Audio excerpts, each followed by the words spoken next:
નમસ્કાર વિદ્યાર્થી મિત્રો, આજે આપણે ધોરણ 9 વિષય ગણિત એમાં આપણે અગાઉના લેક્ચરની અંદર શીખ્યા. બરાબર. આજે આપણે વાસ્તવિક સંખ્યા અને એની દશાંશ અભિવ્યક્તિ વિશે આપણને શીખવાનું છે. તો વાસ્તવિક સંખ્યા અને એની દશાંશ અભિવ્યક્તિ શું છે? અહીંયા આપણે એના માટે મિત્રો બે વિકલ્પ લઈએ. બરાબર. એના માટે આપણે બે વિકલ્પ લઈએ. એમાં પહેલો વિકલ્પ છે કે જ્યારે કોઈ સંખ્યાનો આપણે ભાગાકાર કરીએ અને એનું શેષ શૂન્ય થાય. બરાબર. કોઈ સંખ્યાનો આપણે ભાગાકાર કરીએ અને એની શેષ શૂન્ય થાય. તો અહીંયા મેં એના ઉદાહરણ આપ્યા છે. દાખલા તરીકે 5/8 કરો, 1/2, 1/2 કરો, 7/8 કરો, વગેરે વગેરે વગેરે. તો આ પ્રકારની જે વાસ્તવિક સંખ્યાઓ જે છે એવી વાસ્તવિક સંખ્યાઓની અભિવ્યક્તિ જે છે એ કેવી છે? સામ દશાંશ અભિવ્યક્તિ તરીકે આપણે એને ઓળખવાની છે. હું ફરીવાર સમજાવવાની કોશિશ કરું કે આ જે વાસ્તવિક સંખ્યાઓ જે છે એની દશાંશ અભિવ્યક્તિ વિશે આપણને શીખવાનું છે. તો એમાં બે વિકલ્પો છે. પહેલો કે જ્યારે કોઈ સંખ્યાનો આપણે ભાગાકાર કરીએ અને એમાં શેષ જે છે એ શૂન્ય થઈ જાય તો આવી વાસ્તવિક સંખ્યાની દશાંશ અભિવ્યક્તિ જે છે કેવી છે? શાંત છે એમ આપણે કહી શકીએ. તો ચાલો આપણે એમાં શીખીએ કઈ રીતના. તો આપણને ખ્યાલ છે કે ભાઈ દાખલા તરીકે 5/8 આપણને ભાગાકાર ખ્યાલ છે. તો આપણે શરૂઆત કરશું. અહીંયા ભાગ ન હાલે એટલે આપણે 0 કરીને લખશું. તો 8 6 48, 2 વધ્યા, ફરીવાર 0 ઉતારીએ એટલે 8 2 ને 16 કરશું, 4 વધ્યા, 0 મૂકશું અને 8 5 ને 40. બરાબર. તો અહીંયા તમે જોઈ શકો કે આની શેષ જે છે આપણને કેવી જોવા મળી છે? શૂન્ય.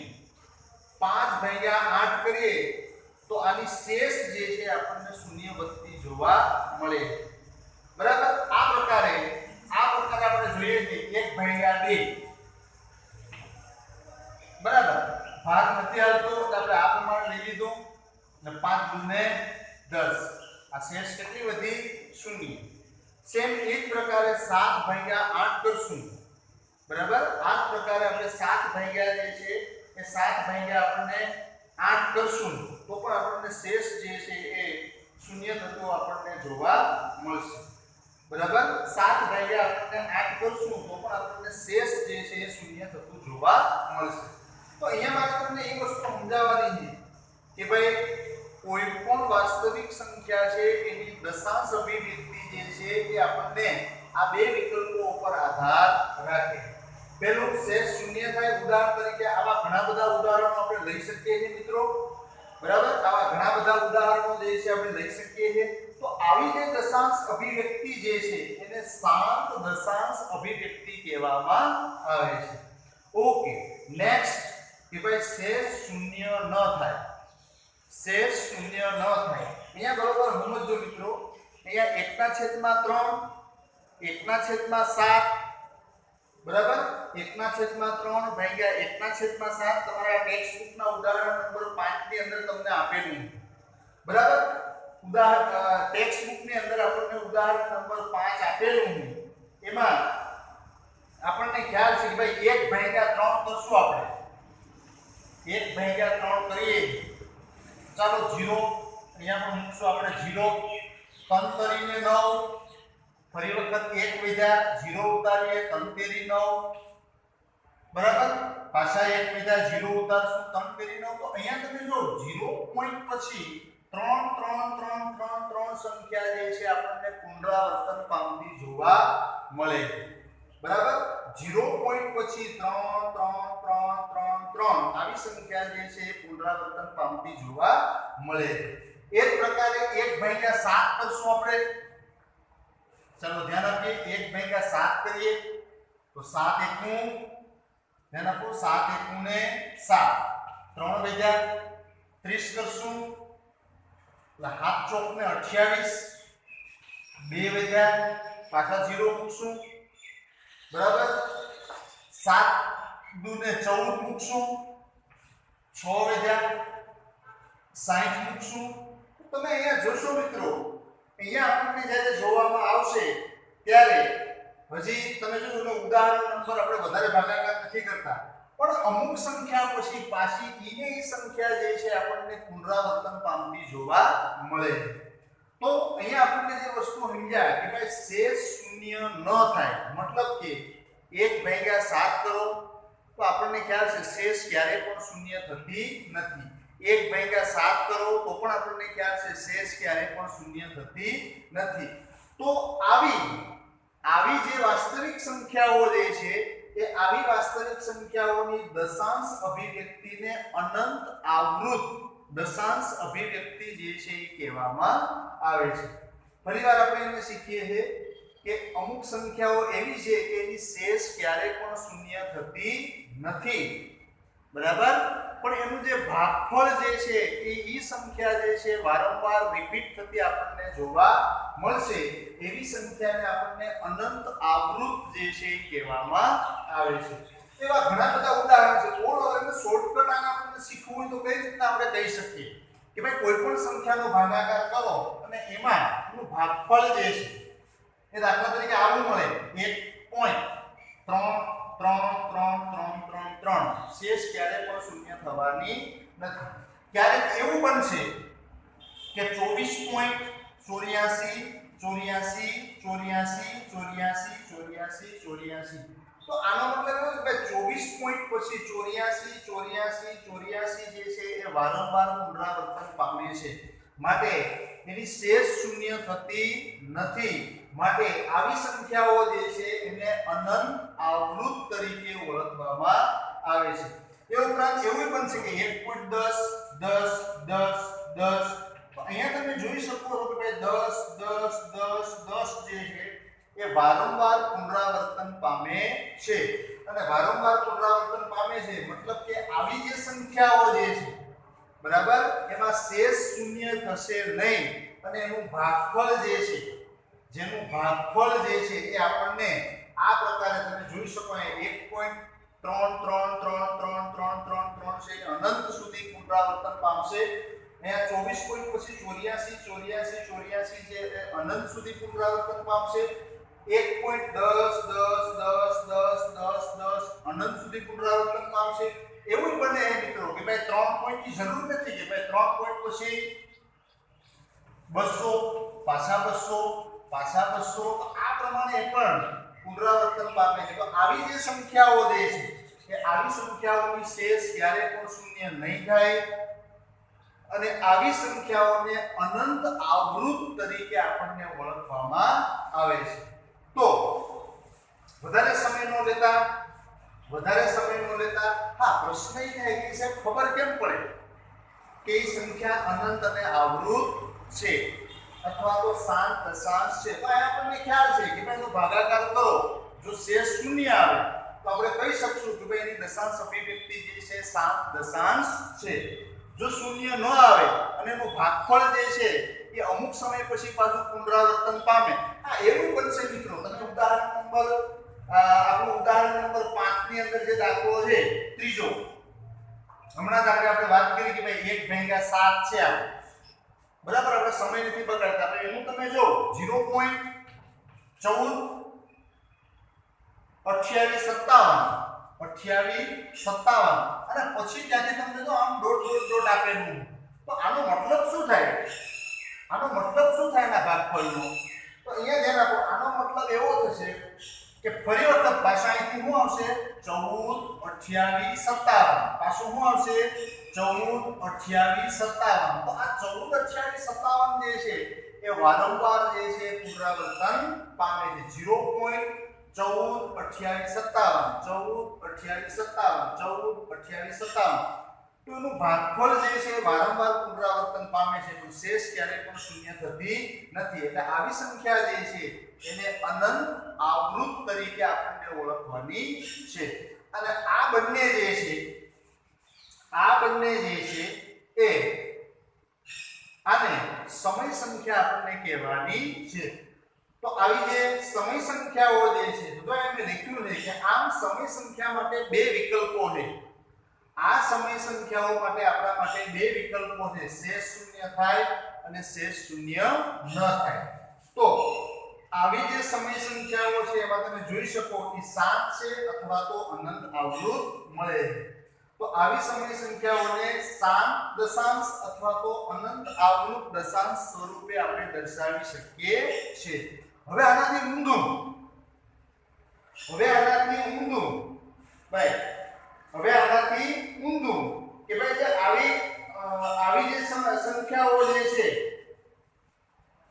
આવી જે મેં તમને બતાવું કે ભાઈ આગળ મેં તમને બતાવ્યું કે ભાઈ 0.33333 હવે આ છે આપણને ખબર પડી કે ભાઈ આ જે સમય સંખ્યા છે એ અનંત આવૃત છે ફરીવાર સમજો આ જે 0.3333 અથવા તો આગળ આપણે શીખ્યા હતા તે 0.14 28 57 બરાબર પાછું 14 28 57 તો આ સંખ્યા જે છે તો 14 28 57 અને 3 હવે મારો પ્રશ્ન એ છે કે ભાઈ આવી સંખ્યાઓ પરથી આપણે કહી શકીએ કે ભાઈ એ અનંત આવૃત છે બરાબર આ અનંત આવૃત છે રેડી આના ઉપરથી આપણે કહી શકીએ પણ જેની શેષ શૂન્ય ન થતી હોય ધ્યાન આપો શેષ શૂન્ય ન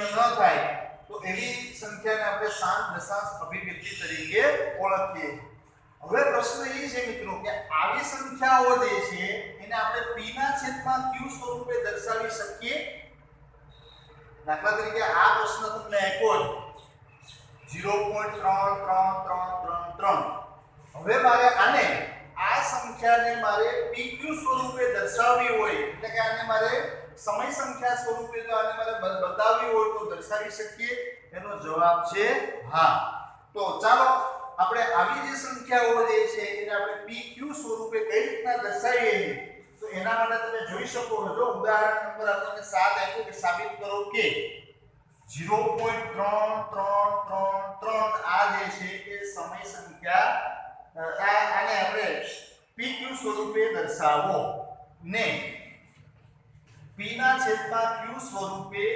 દર્શાવો તો ચાલો આ ઘણું અગત્યનું છે મિત્રો ફરીવાર ધ્યાન આપો આની જે અભિવ્યક્તિ છે એ આપણને ખબર પડી જાય કેવી છે અનંત અને આવૃત છે બરાબર અનંત અને આવૃત છે આમાં આપણને ખબર પડી જાય દાખલા તરીકે આગળ આપણને કોઈ એમ કીધું કે ભાઈ 0.625 છે તો એનો મતલબ એવો છે કે 0.625 પછી આપણને ડોટ કઈ આપ્યું નથી એનો મતલબ એવો થયો કે આ 7 છે હવે આને પણ આપણે જો pq સ્વરૂપે દર્શાવ્યું હોય તો શું કરશું આને જો આપણને pq સ્વરૂપે દર્શાવ્યું તો શું કરશું તો લખશું 625 ના છેદમાં 1 2 3 ને કેટલા મૂકશું આપણે 1000 તો આ p છે અને આ શું છે q તો આને p ના છેદમાં q સ્વરૂપે આપણે બતાવી શકીએ છીએ હજી કેટલા ઉદાહરણો દ્વારા આપણે શીખીએ કે આને આમ આપણને આપેલું છે કે 11.03 તો આનો મતલબ એવો છે કે 11.03 પછી એનો મતલબ એવો છે કે અહીંયા કઈ આપણને આપ્યું નથી એનો મતલબ એવો છે કે આનો શેષ જે છે શૂન્ય થઈ ગયું છે માટે આ શાંત દશાંશ છે તો આને pq સ્વરૂપે બતાવવું તો પોઈન્ટ પછી એટલા 0 જે છે એના છેદમાં મૂકી દઉં પોઈન્ટ પછી કેટલા 1 અને 2 0 મૂકી દઉં તો આ p છે અને આ શું છે q તો આને આપણે pq સ્વરૂપે આને પણ આપણે દર્શાવી શકીએ છીએ ફરીવાર શેષ શૂન્ય ન થાય શેષ શૂન્ય ન થાય શેષ શૂન્ય થાય આ બંને સમય સંખ્યાઓ છે અને આ સમય સંખ્યાઓને આપણે શાંત અથવા તો અનંત આવૃત જે છે એ મળે છે એ આપણે શીખ્યા હવે એને આપણે સમય સંખ્યાના ઉલટેથી લઈએ હવે એને આપણે સમય સંખ્યાના સ્વરૂપે દર્શાવવી હોય તો આને મિત્રો જે છે એ સમય સંખ્યાના સ્વરૂપે આપણે દર્શાવી શકીએ છીએ તો એના માટે મેં લખ્યું તો પહેલા એને સમજો કે જ્યારે કોઈ સંખ્યા વારંવાર પુનરાવર્તન પામતી હોય તેને આ પ્રકારે લખવાની છે. ધ્યાન આપજો. અહીંયા ધ્યાન આપો 0.312 અને વંચાય છે 0.312.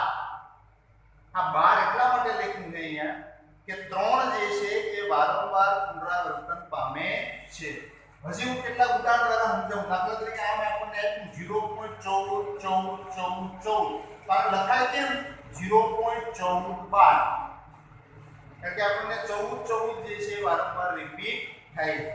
આ ઉપરાંત હજી કેટલાક ઉદાહરણ દ્વારા આપણે શીખીએ કે ભાઈ 0.125 પાછા 125 પણ લખાય કેમ 0.125 બાર. બરાબર 0.125 બાર. એનો મતલબ એવો છે કે આ ત્રણ સંખ્યા જે છે વારંવાર પુનરાવર્તન પામે. ઓકે, તો અહીંયા આની જગ્યાએ મેં લખ્યું છે કે 0.3333 તો એનો મતલબ એવો થાય કે 0.312. આ પ્રકારે આપણે એને લખી શકીશું. બરાબર. હવે આ સંખ્યા બરાબર આપણે ધારી લઈશું. ધારો કે x બરાબર 0.333 અને 3. હવે આપણને ખ્યાલ છે કે પોઈન્ટ પહેલા કેટલી 0 છે 1. બરાબર. તો આપણે આને પોઈન્ટ પછી ધ્યાન આપો. પોઈન્ટ પછી જેટલી સંખ્યા હોય એટલા મીંડા વડે એને ગુણવાનું. ફરીવાર સમજાવવાની કોશિશ કરું છું. પોઈન્ટ પછી જેટલા સંખ્યા હોય એટલા મીંડા વડે ગુણવાનું. ઉદાહરણ તરીકે દાખલા તરીકે આમ હોત 11.333 હોત તો પોઈન્ટ પછી કેટલી સંખ્યા છે 2 તો 100 વડે ગુણે. આમ હોત તો કેટલા વડે ગુણે 1000 વડે. આમ હોત તો એકમ દશક 100 1000 અને 10000 વડે કેટલા મીંડા વડે આપણે એને ગુણવાના છે. ઓકે, તો હવે આને હું બંને બાજુ પોઈન્ટ પછી કેટલા 0 છે 1 તો બંને બાજુ 10 વડે ગુણી નાખું એટલે 10x આને હું 10 વડે ગુણું એટલે કેટલા થશે 3.3333 અને 3 કારણ કે 10 વડે ગુણશો એટલે 1 પોઈન્ટ ઘટી જશે. ઓકે, હવે આપણને જે શીખવાનું છે મિત્રો ધ્યાન આપો. અહીંયા હવે આપણે આને આ પ્રકારે લખી શકીએ છીએ. જો કે 10x બરાબર અહીંયા બરોબર સમજવાની કોશિશ કરવાની છે. આને હું આમ લખું તો ખોટું નથી. 0.333 અહીંયા હું ફરીવાર સમજાવવાની કોશિશ કરું. આ બંનેનો સરવાળો કરો એટલે તમને આ જ મળશે. આ બંનેનો સરવાળો કરો એટલે આ જ મળશે. 0.333 માં 3 ઉમેરો એટલે શું આવશે 3.3333 જ આપણને મળશે. હવે ધ્યાન આપો 10x બરાબર આ 3 ના 3 અને આના બરાબર આપણે શું ધાર્યું છે આપણે x. રેડી. અહીંયા 10x બરાબર 3 x.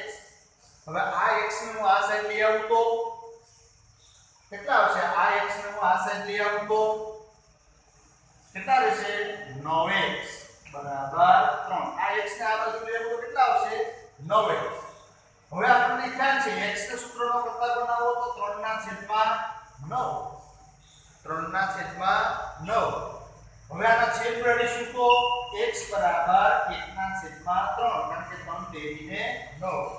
તો 1/3 જે છે 1/3 જે છે એ p ના છેદમાં q સ્વરૂપે આપણે આ સંખ્યા જે છે એને દર્શાવેલી છે. 1/3 1/3 આપણે અગાઉ શીખ્યા છે. બરાબર 1/3 કરો તો આપણને 0.3333 મળે છે. એને આપણે pq સ્વરૂપે જે છે આપણે દર્શાવી છે. ફરીવાર સમજાવી દઉં. આના બરાબર આપણે ધારી લીધું. બરાબર. મેં તમને સમજાવ્યું કે જેટલા પોઈન્ટ હોય એટલા એને 10 વડે ગુણવાના. આગળ પાછળ બંને બાજુ ડાબી બાજુ જમણી સાઈડ બરાબર 10 વડે ગુણ્યા. હવે આ સંખ્યાને આપણે આ સ્વરૂપે લખી શકીએ છીએ. બરાબર. આના બરાબર આપણે ધાર્યો તો x થી મેં અહીંયા x લખવા. x ને હું આ સાઈડ લઈ આવું એટલે 10x માંથી 1x જશે એટલે 9x 3 લીધા.